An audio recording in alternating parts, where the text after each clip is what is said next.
Hi, how are you? Today's topic is mental health. Just so y'all can see Banana better, because I know she's the real star of the show. Alright, so this week is kind of a serious topic.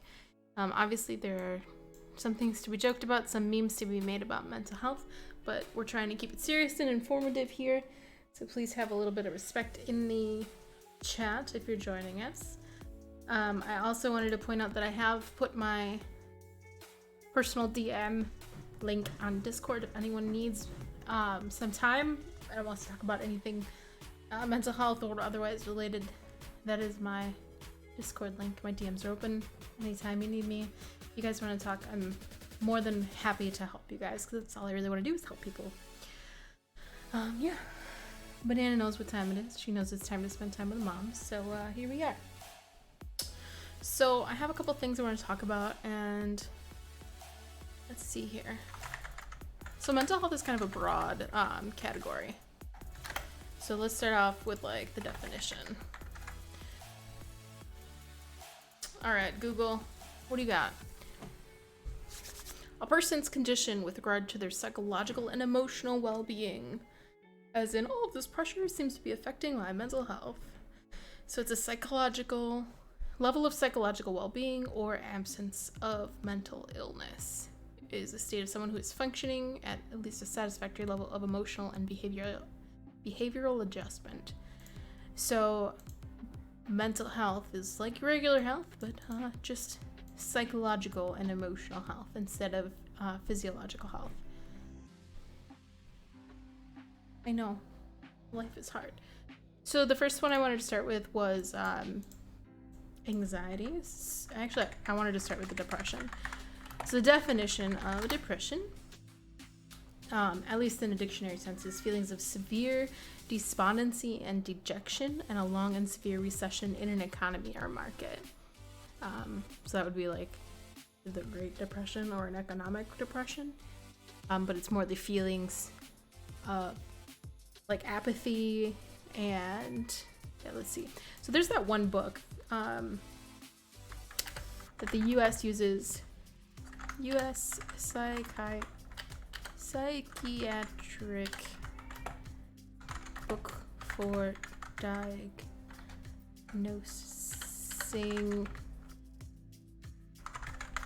Mental Disorders. It's called the DSM, the Diagnostic and Statistical Manual of Mental Disorders, and the current one out is number 5.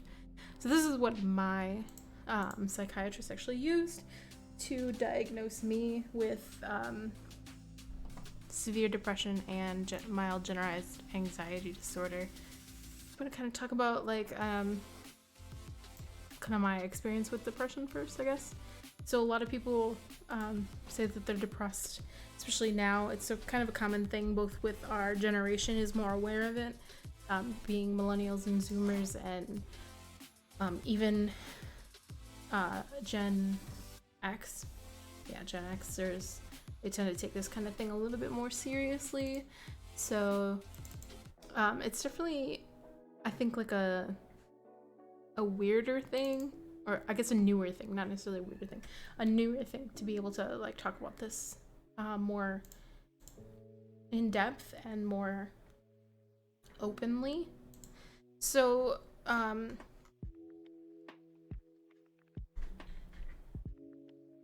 let's see here. Let me try to find, I suppose I can show you guys this. Let's see.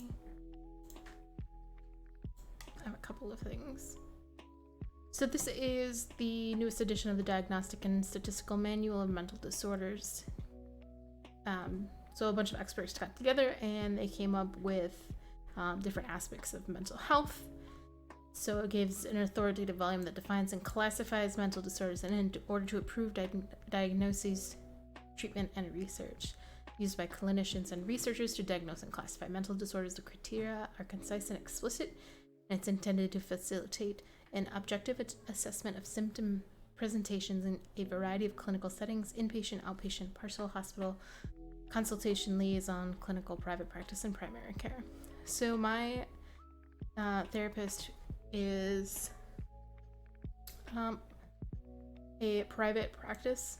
She works like in a group of people or clinicians who do outpatient programs. So she does she has her master's in psychology, and she practices a bunch around the world or around the United States, and she's very good at what she does. She specializes in like addiction, PTSD, and different forms of treatment, and I found her very, very helpful, even though she is very spiritual, like in the like religious sense, as in like Catholicism or something like that. She doesn't like push that kind of stuff on me. She kind of uses it as a framework for certain things, and I told her like I'm not a religious person. I am like a spiritual person, but not necessarily religious. And she kind of, the way that she says things like, oh, I believe that God does this, or God is the reason that he put you on this earth, and why would he not have a plan for you? Like, yes, he gives you these struggles and blah, blah, blah. And in my mind, I'm just like, well, whatever scientific miracle put us on this earth gave me these physical challenges so that I can strive and grow to be a better person, because that's my own choice to be a better person. Not necessarily that God designed me to have flaws so that I can overcome them and be a stronger person, but so that I can personally grow and be a better person. Because to me, self-improvement, if you're not improving yourself, then you're just kind of being there. And what's really fun about depression is that you just feel like being there all the time, and you don't even, at that, you don't even like it. So let's see, ethics, yeah, let's see if I can find like the DSM vacations for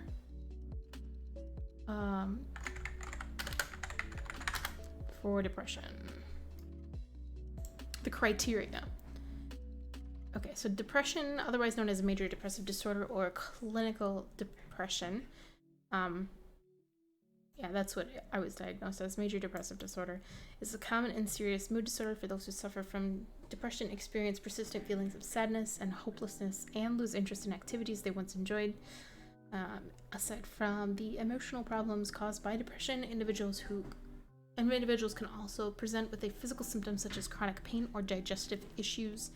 To be diagnosed with depression, symptoms must be persistent for at least 2 weeks. So if it's shorter than that, it might be caused by something else, but it has to be a little bit longer than that. So the following criteria: the individual must be experiencing 5 or more symptoms during the same 2-week period, and at least one of the symptoms should be at least a depressed mood or a loss of interest or pleasure. So for me, I would say mine was more it would be like a depressed mood, because I was just like not sad, but it was more the apathy than the sadness, or the like feeling down.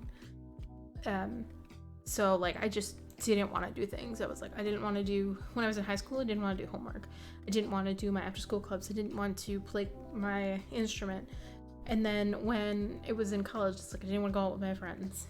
And now it's like I don't want to get out of bed, don't want to go to work, don't want to work on projects, don't want to stream, don't want to play with my kid, nothing. So that kind of goes with this one. Depressed mood most of the day, nearly every day. Like I said, it's kind of the loss of pleasure, but still it's a general not happiness. Markedly diminished interest in or pleasure in almost all activities most of the day, nearly every day. So yeah, so for 2 weeks, experiencing like just kind of not really wanting to do anything, and kind of just being a slowing down of thought and reduction of physical movement, observable by others, not merely subjective feelings of restlessness or being slowed down. So like even when you do manage to get out of bed and do things, a shower might take you half an hour when it normally takes you 5 minutes, or you go down the stairs and you're just like, you just take stairs like so slowly. Fatigue or a loss of energy nearly every day. So for me, that was sleeping a ton, which I've always done ever since I was a teenager, but still waking up being extremely tired is not normal. Feelings of worthlessness or excessive or inappropriate guilt nearly every day. So this was a feeling of worthlessness for me. not being able to contribute, either not having a job or not making as much money. So it was like, well, what am I really contributing in my life to do anything? Even in high school, it was like, well, what am I working for? Like, do my friends really deserve me? Blah, blah, blah. Diminished ability to think or concentrate, or indecisiveness nearly every day. So for me, this looked like the diminished ability to think or concentrate. So it was like when I was actually doing something, it was really hard to focus on what I was doing. And recurring thoughts of death, recurrent suicidal ideation without a specific plan, or a suicide attempt, or a specific plan for committing suicide. So this wasn't really this part for me. Only when it was really, really bad. But that rarely happened for me. Luckily. I don't know how I got literally everything else, but not that one. So, I don't know. That must have been the line that whatever God that is or isn't out there was like, she can have 1 through 7, but 8, oof, that's her line. Because I know some people who have attempted, so that one is kind of like a big, is like the more obvious one, I think, more than like a lot of these other ones. So to receive a diagnosis of depression, these symptoms must cause the individual clinically significant distress or impairment in social, occupational, or other important areas of functioning. The symptoms must also not be a result of substance abuse or other medical condition. So sometimes if you're on certain drugs, or say you're on addicted to alcohol, which is a depressant, you may be having like fatigue and worthlessness as a result of that. So that may not necessarily be depression. It may be as a result of another medical condition or that. And then it has a little quiz for you if you want. So major depressive disorder is associated with high mortality, much of which is accounted for by suicide. So unfortunately, that's kind of the result of what most people are going through, because it is a really fucking big deal to just not feel like doing life, not like being engaged, or feeling worthless, that kind of thing. As a result, if you think someone you care about may be suffering from depression, it is important to know the warning signs of suicide and take suicidal statements extremely seriously. An active statement by someone with suicidal ideation might be something like, I'm going to kill myself, but other passive statements such as, I wish I could just go sleep and never wake up, are equally worrying. If someone with depression exhibits these verbal markers, encourage them to consult a mental health professional immediately. And depressed individuals also present with irritability, brooding, and obsessive rumination, and report anxiety, phobias, excessive worry over physical health, and complaint of pain. So these people usually aren't fun to be around, and that's kind of the point, is that they don't kind of experience any sort of fun or any sort of upside, or they don't for, weeks at a time. Well, let's see. The latest edition of the Diagnostic and Statistical Manual of Mental Disorders added 2 specifiers to further classify diagnoses. So with mixed features, a specifier allows for the presence of manic symptoms as part of the depression diagnosis in patients who do not meet the full criteria for a manic episode. And with anxious distress, the presence of anxiety in patients may affect prognosis, treatment options, and the patient's response to them. Clinicians will need to assess whether or not the individual experiencing depression also presents with anxious distress. That's kind of one of the fun things about depression, is that often it comes with anxiety. Yeah. Although there is and it has this fun talk about the difference between depression and sadness. Here is the National Suicide Prevention Hotline. Of course, 1-800-273-8255. And then we have, although there is a clear distinction made between depression and sadness, it is possible for a major depressive disorder to occur in addition to sadness resulting from a significant loss, such as bereavement, financial ruin, or serious medical illness. The decision as to whether the diagnosis of depression should be made will depend on the judgment of the clinician treating the individual. So if you just lost somebody, it's kind of clear that you're going to be depressed, especially the closer you were to them. Depression is going to be a common thing. So whether or not you need to go on treatment for that is up to the clinician treating you. So if you're talking to a therapist or a doctor or a psychiatrist, that's going to be the person who can look at your specific situation and see if that's going to be what's right for you. There's also some other, to find a therapist in your area, Psych Central, Psychology Today, and goodtherapy.org. So we'll be also linking these down in the description of this video, along with some other ones that I have found here. So actually I want to keep that one open because I wanted to do with suicide warning signs. So we're going to talk about this actually a little bit later.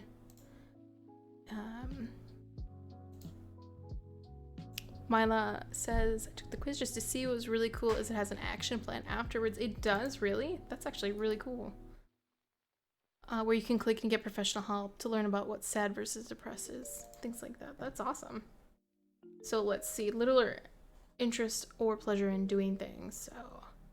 Oh, this is actually, so I went to the doctor. I went to a psychologist and a doctor because I didn't go to a psychiatrist.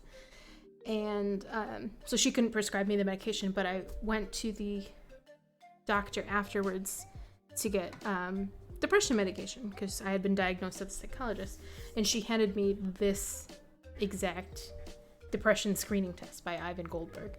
So basically each of these has like a score, like 1 through 4, and then you fall into different categories. So yeah, that's really awesome that it'll give you like an action plan. That's really cool. Because and I've learned this too, is that when people are depressed, that's when they're more likely to get help as opposed to like when they're normal feeling. Because if you've been in the depression for a while, you kind of look back and you say, when was the last time that I was happy? Is it because I'm sleeping too much and having little energy? Or is it because I'm actually depressed and I've actually lost my appetite, or I have an over appetite and I'm overeating? Is it because I have ADHD? Or do I legitimately have trouble concentrating because of the depression? Or this one, like, if you ask your significant other or your parents or your best friend and you're like, do you think I've been moving slowly? Like when we walk down the street or walk down the, when we're shopping together, do I just seem to walk slower than normal or slower than you? Do you think I could like pick up the pace a little bit? However you want to ask that question, a lot of times people notice that. And especially when I had postpartum depression, which is one of the most awful things in the world and happens to too many people. My doctor said the first person to notice it is usually the husband, usually the dad. And they don't even know that they notice it. They notice that the mom is different, like their wife is different. That they're just sitting in their pajamas all day. They're barely taking care of the baby. It's like they're in their room the whole time. They're not showering, or if they are showering, it's like only when you're home, or and you're just like can't help yourself from crying. You're sleeping pretty much all day when you're not taking care of the baby. Like that, you might think like, oh, that's just part of being a mom, but it's that really severe end of it only lasts typically for 2 to 3 weeks. The hormones do, and if the hormones keep going after the pregnancy, then it can be postpartum depression, PPD, and it's extremely, extremely, extremely common, and nobody really told me about it, and I knew I had struggled with depression before I had a kid. So when I actually like went to the doctor and I was like, I'm really sad and really tired all the time, she handed me this test and she goes, you have postpartum depression and we're gonna give you medication. And I got on medication, and it literally got me through 6 months of like feeling like a mama zombie, and it was really weird. I don't think it was the right medication, but it was a good medication at the time. It kept me like my moods basically like above a 40. like 40%. If we're doing like 100% is like the best day of your life, and 0% is like that's the day I'm ending it all. It kept it like above a 40, so it was like a 40 to 60. My moods were pretty much for that whole 6 months on that medication, and then I tapered off of it, and then in 2018, so a year later, I decided 2019, the end of 2019, I decided to go back on medication because I wasn't experiencing the same things I did on the postpartum depression, but I did still have most of these symptoms. And like I said, I was diagnosed at the psychologist's office. So we went back on the medication. One of the most important things that I learned during that time was that like you need to try different depression medications if they're not working, and this goes with all, I think, mental health disorders and medications, not just depression, but like there's SSRIs, SNRIs, NDRIs, tricyclic MAOIs, and like what I tried was SSRIs, and I tried, Lexapro, which is what I'm currently on. I tried fluoxetine and sertraline. And sertraline was the one I was on postpartum depression, and that worked for me then. I went on one of these two, either Celexa or Paxil. And I also went on fluoxetine, which didn't work very well. And now I'm on Lexapro, which is the best one so far right now. But like I said, I was talking to my doctor about it. So we decided together like that this was with the least amount of side effects, and like with what side effects, how they were going to present, and things that I was concerned about. That was our best option. So like this one has fewer side effects than other antidepressants and sometimes used to treat anxiety. So I do have mild uncategorized anxiety disorder, but not enough to take like Zoloft or something like that. So maybe this would be somebody's more preferred treatment. But again, that's between you and your psychologist or psychiatrist or your doctor. So, and then there's other things that may be more effective but have more side effects. But you never know. Like I said, not a doctor. Talk to your doctor.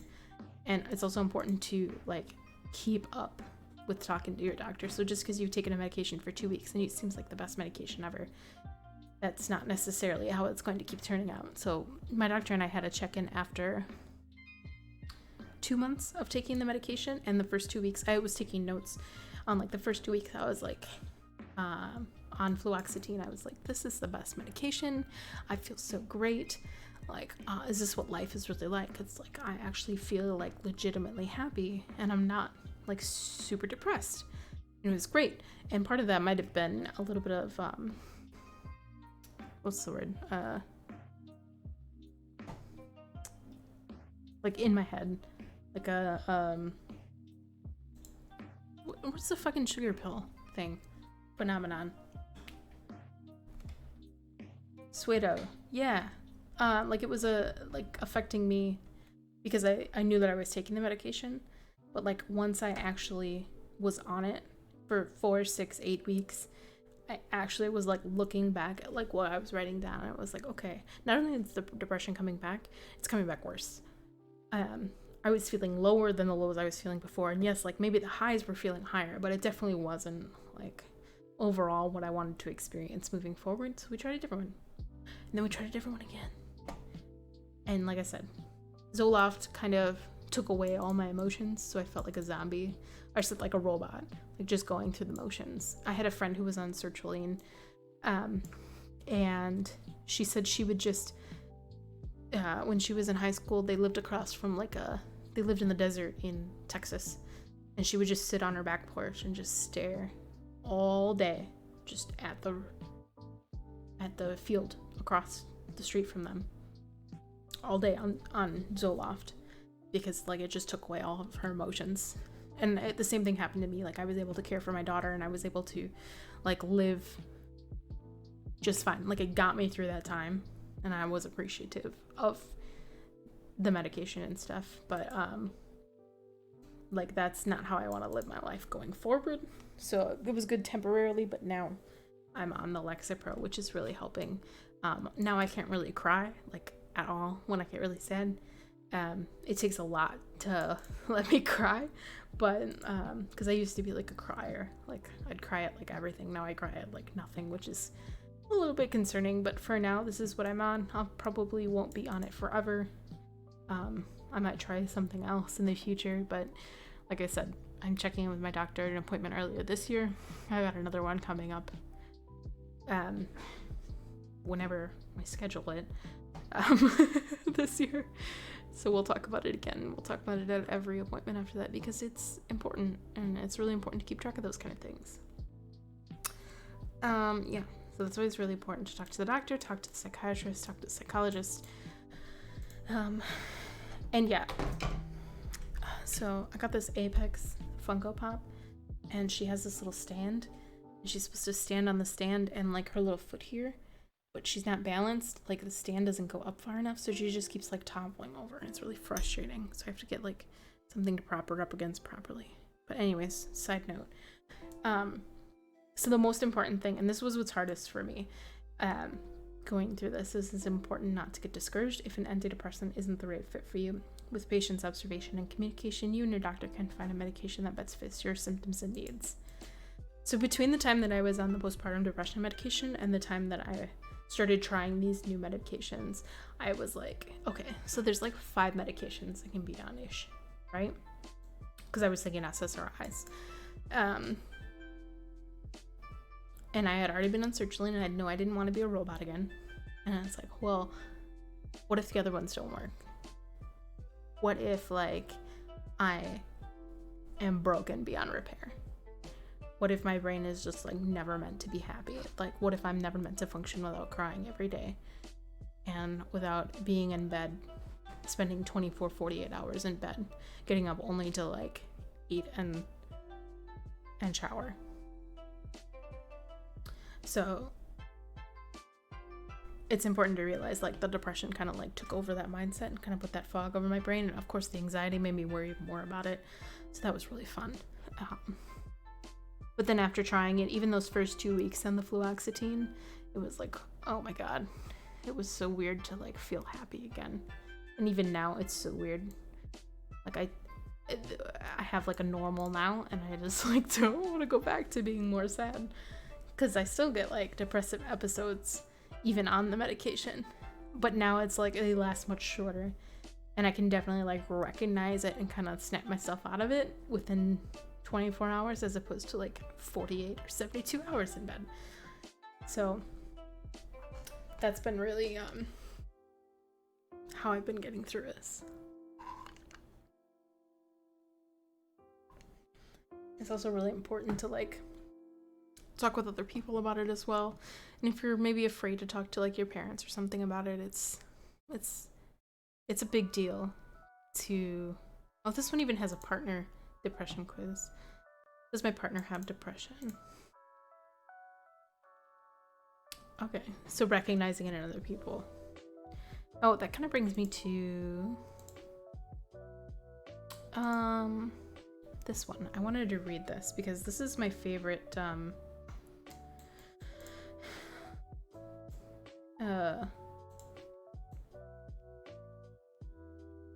recitation or whatever you want to call it, like description of depression.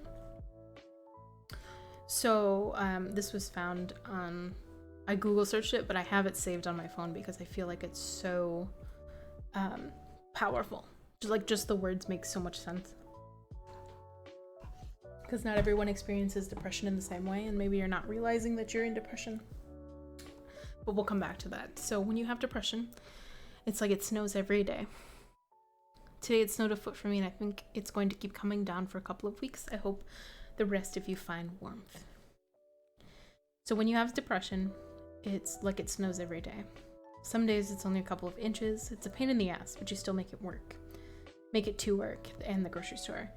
Sure, you skip the gym or your friend's birthday party, but it is still snowing, and who knows how bad it might get tonight. Probably better to just head home. Your friend notices but probably thinks you're just flaky now or some kind of asshole. And some days it snows a foot. You spend an hour shoveling out your driveway, you're late to work, your back and hands hurt from shoveling. You leave early because it's really coming down out there, and your boss notices. Some days it snows 4 feet. You shovel all morning, but your street never gets plowed. You're not making it to work, or anywhere else for that matter.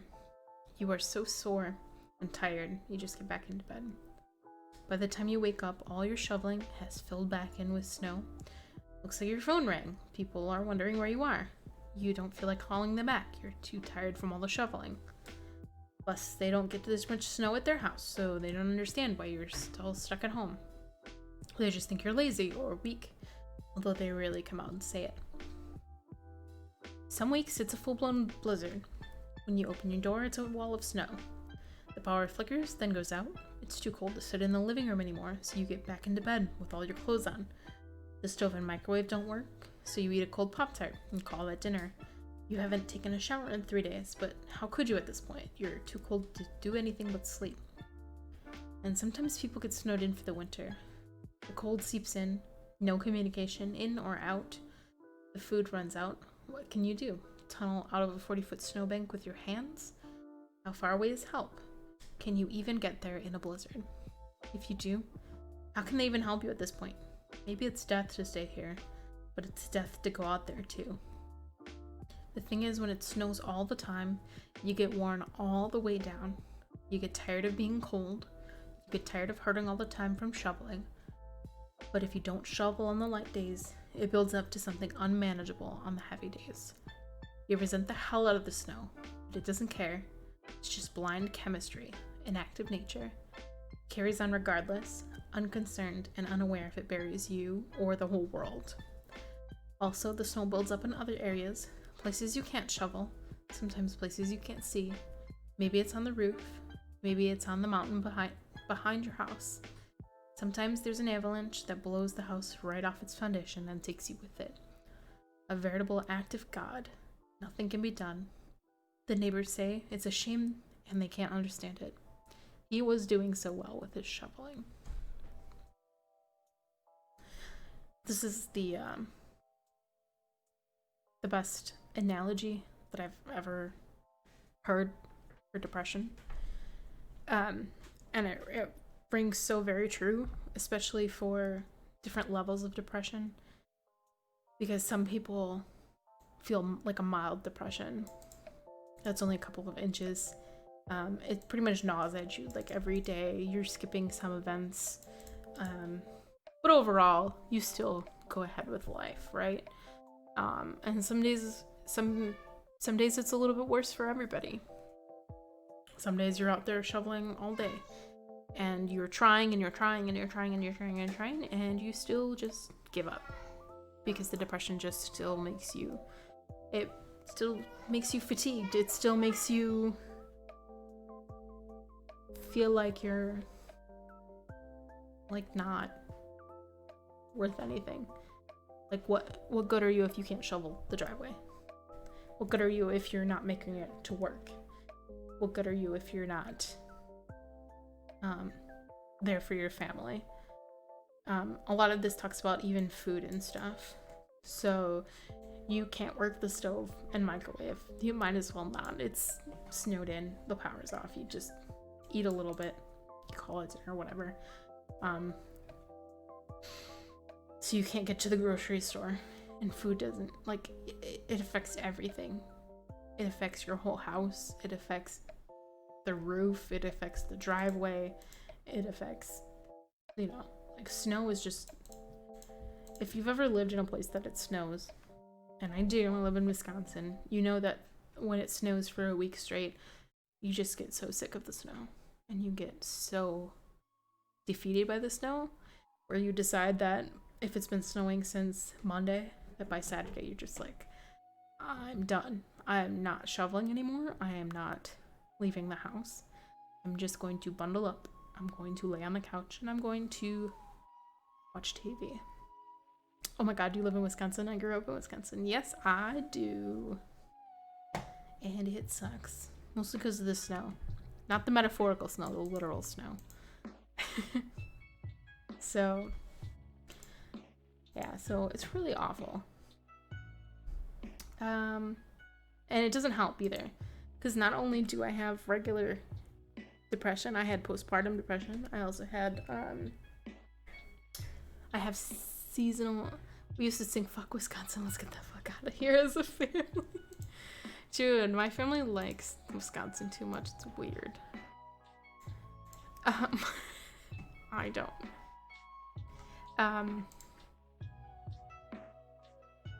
Yeah. That's why a lot of people here have homes, like winter homes. Like they'll fly to Arizona and just live there for 6 months out of the year. I'm like, that's so nice. Because I have seasonal affective disorder, which is a form of depression. Fun, right? I got them all. Hey, I'm doing good. The me don't care. We're just talking about depression. Very hard topic to talk about. Your Oma does the Arizona and Wisconsin. Oh, that's so fun. My friend's grandma did that. And she always went for spring break. They'd go to, every year they'd go Arizona for spring break, or for winter break. And then the next year they would go spring break to Florida. So every other year they would go. Excuse me. And I was like, oh.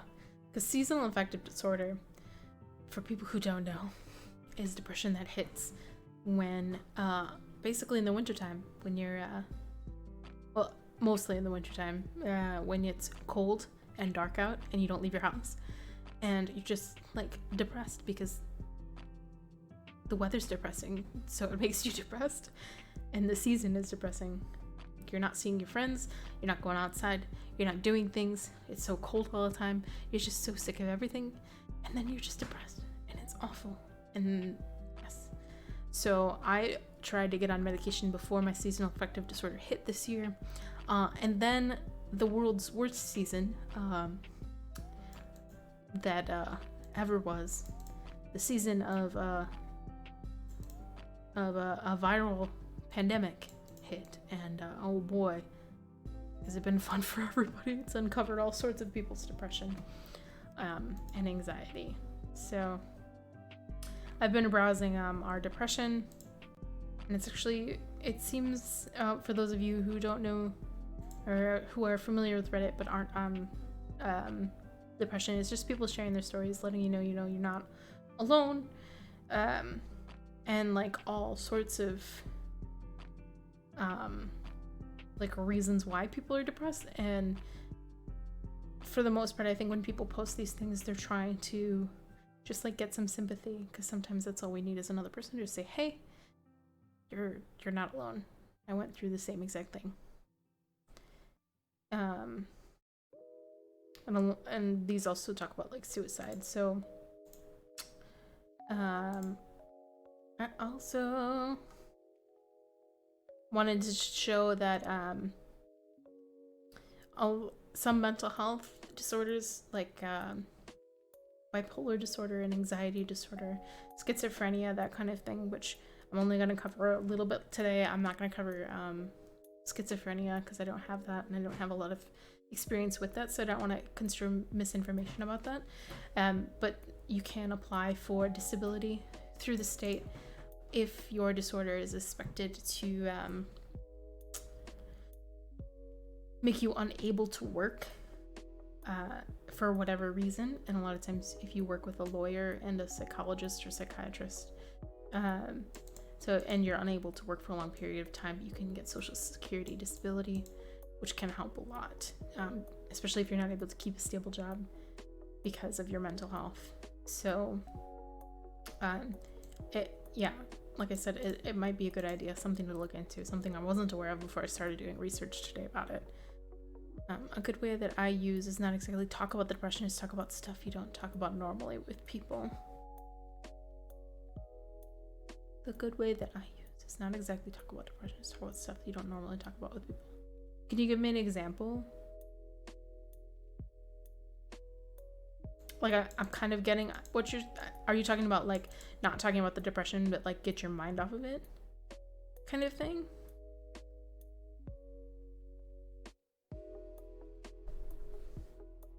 I also know that when I talk to people about my depression, first of all, kills the mood. Which I don't care about. I'm very much a proponent of like unstigmatizing it if people want to talk about it, so that in the future I can come to somebody and be like, hey, not feeling good, please take my mind off of it. And they'll go, oh yeah, Sleepy has depression, she really just needs me to like be there for her today. Or like, oh, Sleepy is very anxious today, can we just like talk about how irrational things are, or things like that. So yeah, and there's this whole article about how do you know if somebody's really suicidal. So one of my least favorite things that has ever happened, and this is kind of a recent thing, that like I feel like people have come up with, especially when I was a substitute teacher in the high school, is that people would joke about committing suicide a lot. They'll be like, oh my god, I just want to kill myself, I'm so embarrassed, or oh my god, I just want to kill myself, like because I made the mistake, or like, why don't you kill me, like blah blah blah. And to me, like it always sat wrong with me. I would like focus on that conversation, because when kids talked about it when I was in middle school and high school, like first of all, nobody did talk about it, but when they did, you were like, oh shit, that person's probably serious. But now they like make a joke out of it, and I get that's like the dark humor and stuff, but I personally really hate that, because it's a lot harder to tell if people are joking because they don't have depression and they actually want to make a joke out of it and make light of a situation that's so heavy, and they have like that dark humor, or they have that dark humor and they use it to cover up something that they're actually going through, because somebody will turn around and say, oh yeah, you're never gonna do it, blah, blah, blah, and then it secretly encourages them. So things you should look for is if they have a plan, immediately lethal is their plan. So like a firearm is higher risk than overdosing on medication, and especially for men, males are more likely to try to make it quick, and women are more likely to fade away, like this. So more male suicides involve a firearm, and females involve overdosing on medication. So those are definitely things to look for. So if it's violent, jumping from a height, or in front of a vehicle, a weapon is higher risk than one that does not. So it's like talking about stuff you don't bring up, so you get out feelings without talking about depression if who you're talking to is not comfortable talking about it. Okay, so yeah, so like kind of like skirting around it and talking about the feelings themselves rather than talking about the depression itself. Like saying, hey, I'm depressed, I need help getting out of this rut. You say, oh, I'm in kind of this rut and I don't really know what's going on. Maybe we could go to the park today, or something like that. Rather than saying, I'm depressed, I need to get outside, I need to go to the park. Very similar, but the wording is a little bit different, because some people who maybe like, I think maybe my mom was like this at first, at least with my anxiety, but now she's like fully supportive, and like now she knows exactly, like we know how to communicate better about it. But at first she was very much like, I don't know how to help you, and I was like I don't know how to explain it to you. But now she's like we can go about talking about it, like we can go about talking about it in a more healthy and communicative way, because if you don't talk about it with somebody, you don't necessarily have to talk about it with somebody, but it definitely does take a lot off your mind. Lazy Cat, hello. Do I like Pokemon? Sure, I like Pokemon. Power History 21, hello, welcome. Lazy Cat, Thank you so much for the follow. I hope you enjoy this talk. Yeah, I know it's kind of a depressing talk, but I think it's a talk that needs to be had. So we're kind of talking about like suicide, how to recognize it in other people. Does the person have the means to carry out a plan? So if they're going to plan a shootout, but they don't have access to a firearm, lower risk than somebody who has a lethal quantity of drugs in their possession. So if you know that their parents are on like Xanax or something, and they have access to Xanax and they're gonna overdose on Xanax, that's probably a little more serious than somebody whose parents are against guns and would never have a gun in their house. It doesn't mean their uncle wouldn't have a gun or whatever, that kind of thing. So it's important to like keep all of these things in mind. But definitely if you have two friends who are going through the same thing and one is being more specific than the other one, then maybe it's time to look a little bit closer into the specifics. And Lazy Cat, thank you for the host as well. Sorry, I didn't see that there for a second. So how for specific is it? So if you have your specific plans, like I'm going to jump in front of this train at 5:03 on this day, is going to be maybe actually considering it. So tips for detecting an undisclosed plans. Remember, someone who is seriously suicidal might not talk about their plan, but they may telegraph what they're thinking by referring to the means even though they don't mention suicide. Using metaphors, imagery in the conversation may relate to a plan they have in mind. If you can't identify an underlying theme, pay attention to it. Also, someone who is giving away their stuff, having conversations, or sending messages that are of an unusually deep or final nature, putting their affairs in order, may have a suicide plan and be in the early stages of carrying it out. Being unafraid to die, or especially being preoccupied with the idea of death in a non-fearful way, can be a strong indicator that somebody has an exit strategy. Pay attention to changes in habits or characteristic behaviors. So if somebody... I've also heard that sometimes people who are suicidal, they go from being super depressed, like this person has been like just barely surfacing with their depression, and they've been generally down person. You've had to like drag them to events, you know, they're never one to like share their feelings, and all of a sudden, like they've decided to have this plan and they're going to enact it, and they're the happiest person. They're just like, I know that within the next month I'm gonna be done. I have my exit strategy in place. This is the day that I'm doing this. I got everything in order. I got a plan, and they become unusually happy. And I hear that a lot. I've watched a lot of like documentary type things, and that is like how people like it's a red flag that doesn't seem like a red flag. So what is their history? Someone who's attempted suicide or engaged in self-harming behaviors in the past is at a higher risk of completing an attempt. So obviously if they've tried it before, they may try it again, because they already know kind of how to get there, or they've tried at least. Previous attempts, especially completed attempts in the person's family or circle of friends, also increase the risk. So if their friend has committed suicide and they are already having thoughts, or they might have had a suicidal pact that you don't know about, so it may increase the risk.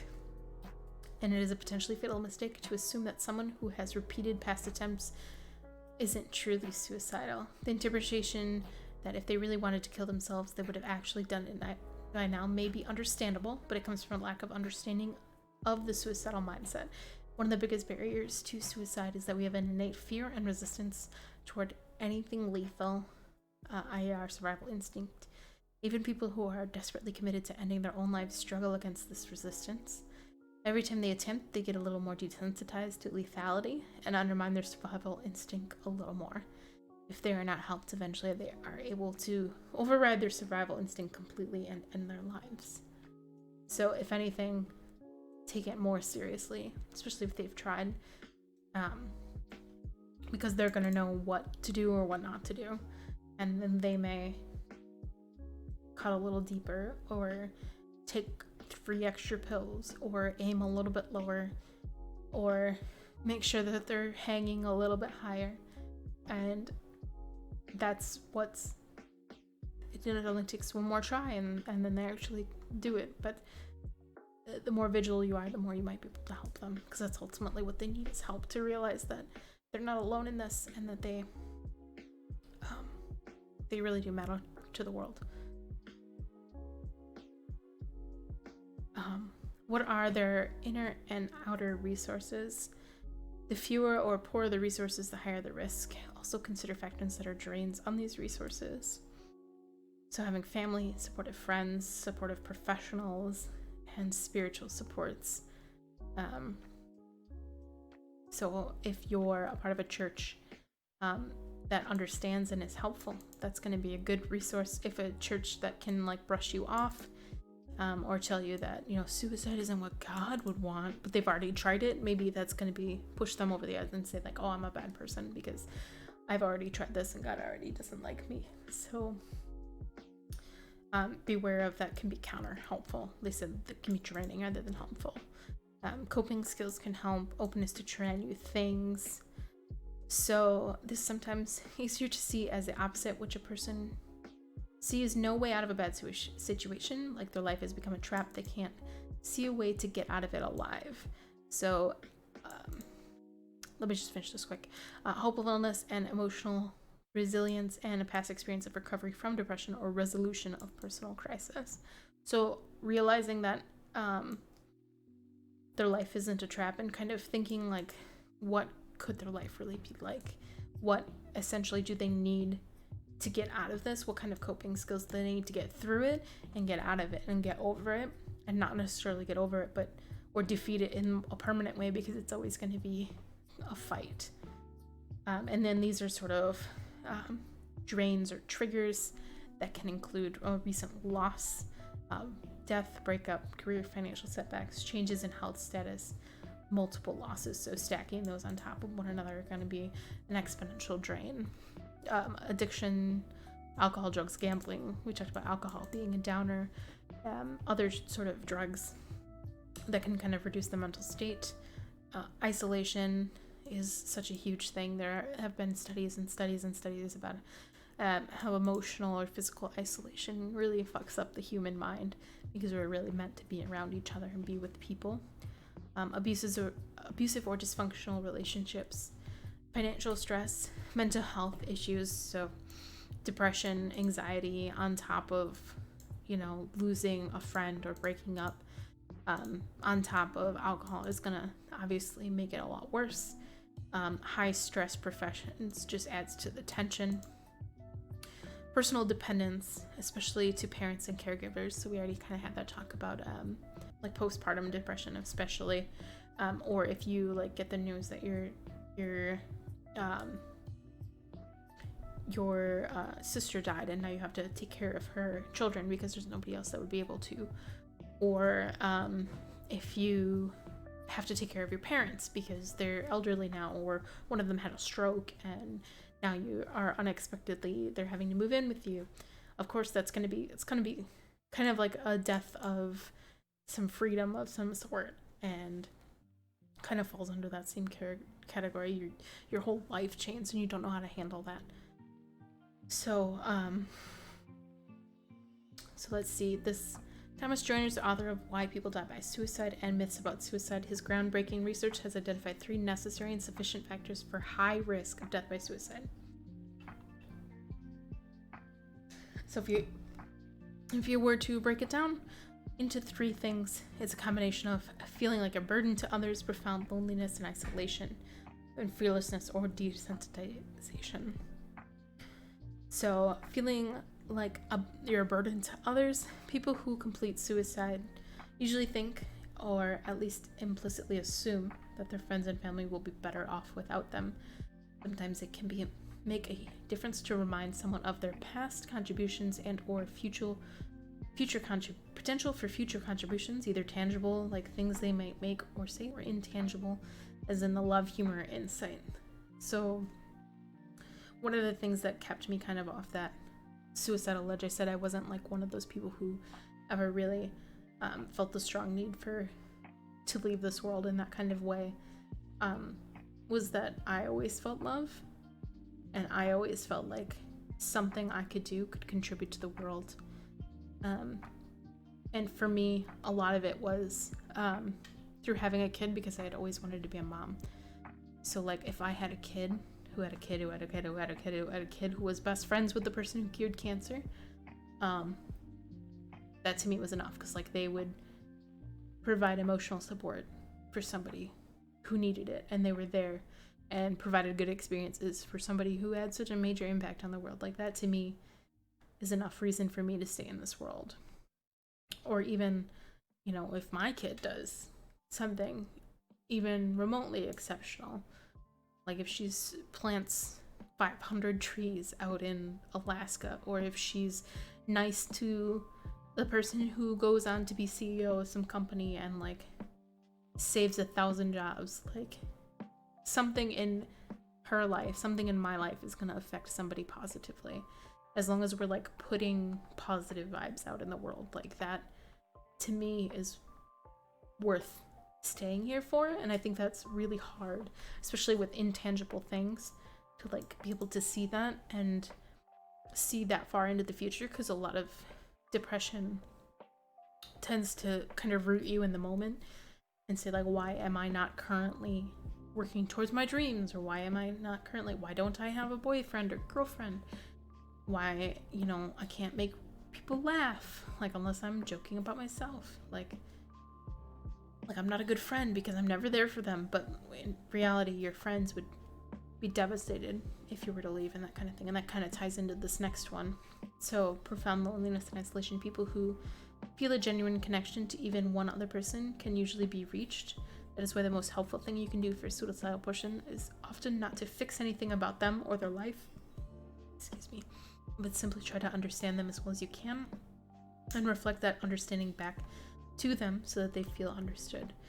It may seem perverse to agree with the suicidal person about how bad things are, but trying to focus on the positive might actually be reinforcing their sense of disconnection from the rest of humanity. Yeah, so one of the things that a lot of people say are like, oh, look on the bright side, like, oh, the world's not that bad, oh, you're not actually that depressed, blah, blah, blah. And that's kind of like just reinforcing their beliefs and kind of just makes it worse. So it's just saying like listening, like truly listening, not just hearing, not just trying to look to give them advice, but just saying, yeah, your fucking life sucks right now. But I'm here for you. And if you need anything, you have, you know, I will text you every day and say, how are you feeling? And check in, make sure you ate something today, or make sure you brushed your teeth, or make sure you got outside and see some sunlight, because one of these days it's going to stop, and one of these days you're going to want to be alive for it. So that could be an example of something that you like say to somebody. And the last one, fearlessness and or desensitization. For example, people who have a lot of exposure to death and violence due to their profession or their family history, and are thus somewhat desensitized, are always at higher risk of suicide. So that kind of ties back into the high stress professions. So people like doctors, and they say like dentists have one of the highest rates of suicide in like the doctors or something like that. So it's like people who have like that high stress, or are around the death, or like they live in poverty and their friends and family around them are dying, either because of like gang shootings or because they're also depressed or things like that. They may see that as like the normal, so that's their way out.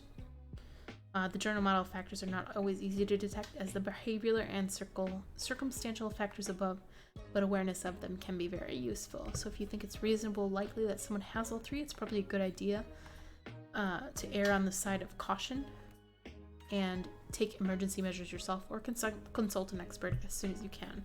So talking to that person's friends or family, or guidance counselor or doctor if you know them, or just taking them aside personally and saying, hey, what's going on, is always going to be better than doing nothing and realizing that, hey, maybe this was a little more serious than we thought it was. So I wanted to kind of end on a list of resources that are able to help. I'll kind of leave this up for now. Actually, there was one I wanted to mention. There is a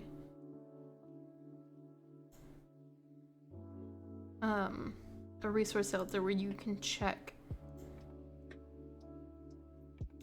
Where was it? There is a suicide hotline, but for you to text in. I'm sorry, I can't find it right now, but there is one. The Trevor Project is a really good support for LGBTQ suicide prevention. The crisis text line, I believe, is the one where you can, it's like the hotline, but instead of calling in, you text in, because some people have that fun social anxiety on top of everything else, so you might as well. These also have Australia and UK, and there are other lifelines across the world as well. This is just a chat room. Also, 7 Cups of Tea is a free resource for online therapy and counseling. It's just they have self-help guides, they have volunteers that listen, or you can actually see a licensed counselor for up to $150 per month, which is cheaper than I pay for the therapist. So I would highly recommend that if you're thinking about checking out or reaching out, 7cups.com is a great website to check out as well. Maybe get you started on that road to recovery, because everyone deserves happiness. Everyone deserves happiness, and the world needs people to realize that this is a normal thing that happens.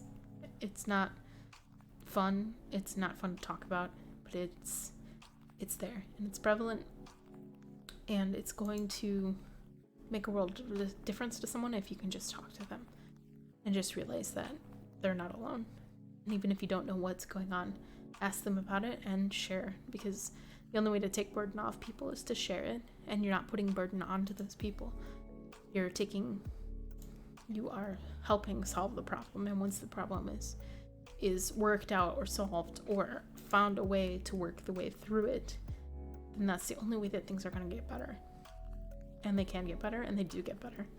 And I wish everyone the best of luck, whether you're suffering from depression, anxiety, or any other sorts of mental health disorders. I wish you guys the best of luck. And yeah, if you guys need to DM me anytime, here's my Discord.